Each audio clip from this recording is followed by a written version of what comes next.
En ce moment, je commence toujours mes vidéos par vous rappeler de boire de l'eau et c'est trop important. Ça pourrait d'ailleurs être un des premiers conseils pour paraître plus belle, parce que essayez, juste essayez pendant une semaine de boire 2 litres d'eau par jour et vous allez voir les résultats sur votre corps, votre énergie. Vous allez vous réveiller le matin, vous allez être plus fraîche et moins ballonnée, plus le ventre plat. Mais vous allez surtout voir le résultat sur votre peau et c'est ce que je reçois tous les jours, des messages de filles qui me disent franchement merci d'avoir insisté sur le fait qu'il fallait boire 2 litres par jour parce que ma peau est en flic. Bah je vous ai même pas dit bonjour, dis donc. J'espère que vous allez bien et bienvenue dans cette nouvelle vidéo. Ceux qui viennent d'arriver, n'hésitez pas à vous abonner. Si vous ne me suivez toujours pas sur Instagram, vous ratez quand même quelque chose parce que c'est là où il y a le plus d'ambiance. Et aujourd'hui, je vais vous donner quelques astuces pour paraître instantanément plus jolie. Après le conseil de l'eau qui était indispensable sur ma chaîne, je trouve que c'est super important d'entretenir ses cheveux. Les miens là ont beaucoup souffert à cause des balayages et j'ai d'ailleurs décidé de complètement arrêter de les décolorer et de laisser la nature reprendre ses droits. Donc vous voyez, j'ai des racines, mais comme j'avais eu un super travail fait par mon Romain, ça repousse pas en barre mais bien fondu. Mais là où je veux en venir, c'est que je trouve que c'est important d'avoir les cheveux bien propres, frais, brillants et assez volumineux.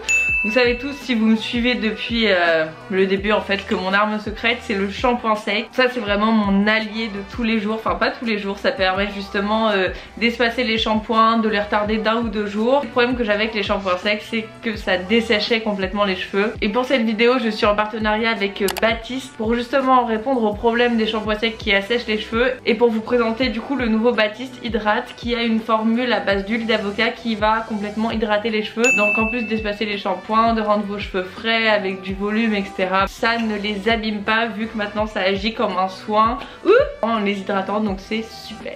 Les gestes sont absolument les mêmes que pour un shampoing sec classique. Vous secouez, vous diffusez en racine à peu près 20 cm,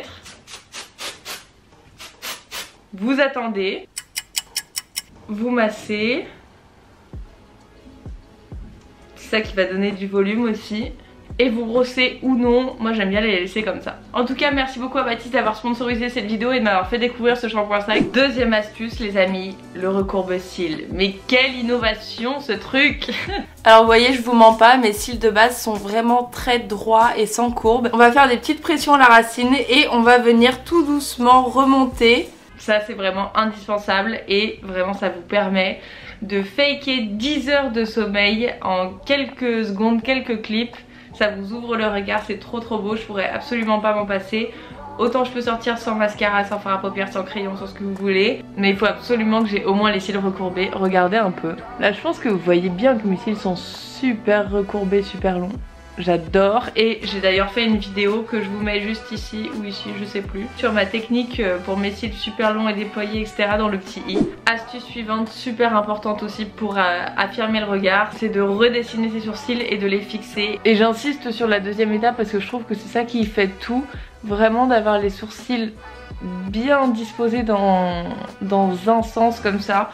Je trouve ça trop beau et j'ai d'ailleurs fait aussi un tutoriel sur ma technique pour de beaux sourcils, donc je vous le mets aussi dans un nouveau petit. Ok c'est parti, je commence toujours avec la tête du sourcil. Donc on a un sourcil bien comblé mais comme vous pouvez le constater qui reste naturel. Vraiment les sourcils, je trouve que ça affirme le regard, ça lui donne du charisme. Et voilà, ça structure vraiment votre regard, j'adore. Le conseil suivant serait d'avoir une peau bien fraîche et glowy, bien hydratée. Et pour ça, il y a 2 étapes. La première, c'est l'exfoliation que vous ne devez absolument pas faire tous les jours, sinon vous allez activer le sébum, en sécréter davantage, créer des boutons, etc. Donc faites très attention avec l'exfoliation.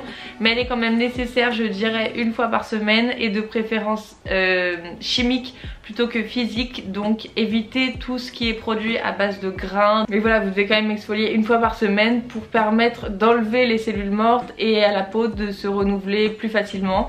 Et c'est ça aussi qui va accélérer le processus d'estompage des petites traces rouges que vous avez après l'acné, etc. C'est le fait de renouveler vos cellules plus rapidement. Donc exfolier 1 fois par semaine et hydrater tous les jours, 2 fois par jour trop important. Et vous pouvez même le soir ou le week-end quand vous avez le temps vous faire des masques d'1 heure de miel de manuka. Il n'y a rien de mieux pour bien cicatriser, apporter à la peau de l'hydratation, de la nutrition, du glow. Ça coûte super cher, ça coûte genre 60 € le petit pot de miel, mais je vous assure que vous en avez pas besoin de beaucoup et il est vraiment beaucoup plus efficace que les autres miels. Il vient de Nouvelle-Zélande. Faut faire attention à la marque. Je sais plus laquelle je prends, je vous mettrai dans la barre d'infos, mais je sais qu'il y en a 2 qui sont très bien. Bon, on a parlé de plein de trucs physiques pour paraître plus jolie. Mais s'il y a bien quelque chose qui est indispensable et qui n'est pas physique, c'est l'élégance. Surtout aujourd'hui, grâce à la chirurgie esthétique, c'est super simple au final d'être jolie ou d'être sexy, mais d'être élégante, je trouve que c'est différent. Élégant, c'est pas forcément dans le physique, c'est aussi dans le comportement, et c'est pour ça que je trouve que la bienveillance, ça vous rend beau. Le fait de vouloir le bien des gens, d'être empathique, d'être attentif, tolérant, positif, tout ça, ça vous rend plus jolie aux yeux des autres. Aussi le sourire. Lorsque vous voyez quelqu'un sourire, cette personne va vous paraître tout de suite plus rayonnante, confiante en elle, positive, et vous allez avoir envie d'aller lui parler plus qu'à une personne qui est dans son coin, qui est en mode attitude. Tu vois ce que je veux dire? Soyez simple, bienveillante, positive et souriez, et ça vous rendra tout de suite plus jolie. J'en profite pendant qu'on parle de sourire.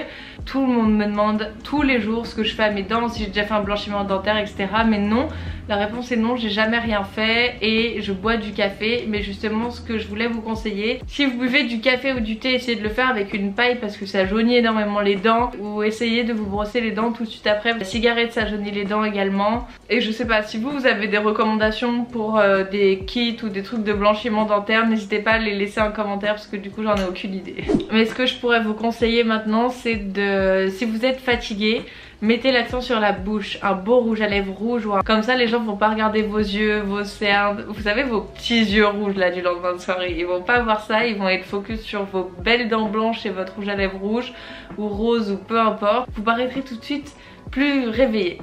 La posture aussi super important parce que ça contribue à une bonne respiration, le fait d'avoir les épaules baissées, la tête un peu levée, vous voyez, vous allez mieux respirer, donc vous allez avoir plus de charisme aussi. Autre conseil, mettre en valeur ses atouts. Je trouve qu'on a déjà tellement de complexes, c'est pas la peine de chercher à cacher ses complexes. Je trouve que c'est mieux de chercher à mettre en valeur ses atouts. Vraiment ça fait du bien moral de se focus sur ce qu'on a de bien chez nous et d'essayer de mettre cela en valeur. Donc par exemple essayez, je sais pas moi, il faut absolument tout essayer pour voir si vous va le mieux. Jean taille haute, jean taille basse, crop top, pull manche longue, petit haut, bretelles. Essayez plein de trucs différents. Mais évidemment si vous n'êtes pas à l'aise à l'idée de montrer un décolleté, même si vous trouvez que vous avez de beaux seins, ne vous forcez pas du tout. Je trouve que ce qui vous rend beau aussi, c'est d'être à l'aise avec les vêtements que vous portez et l'image que vous renvoyez. Donc par exemple si vous savez pas marcher avec des talons super hauts, si vous n'êtes pas à l'aise, ne vous forcez pas à en mettre. Vraiment le principal c'est de se sentir bien dans sa peau, dans son corps et de trouver son identité et son style. Et voilà, une fois que vous savez ce qui vous plaît, ce qui vous plaît pas, ce qui vous va, ce qui vous va pas, ce dans quoi vous êtes confortable et ce dans quoi vous l'êtes moins, plus vous vous connaissez et plus vous serez à l'aise et plus vous paraîtrez jolie. N'hésitez pas à me suivre sur Instagram si le cœur vous en dit, et je vous embrasse très fort et vous dis à très bientôt pour une prochaine vidéo. Bye!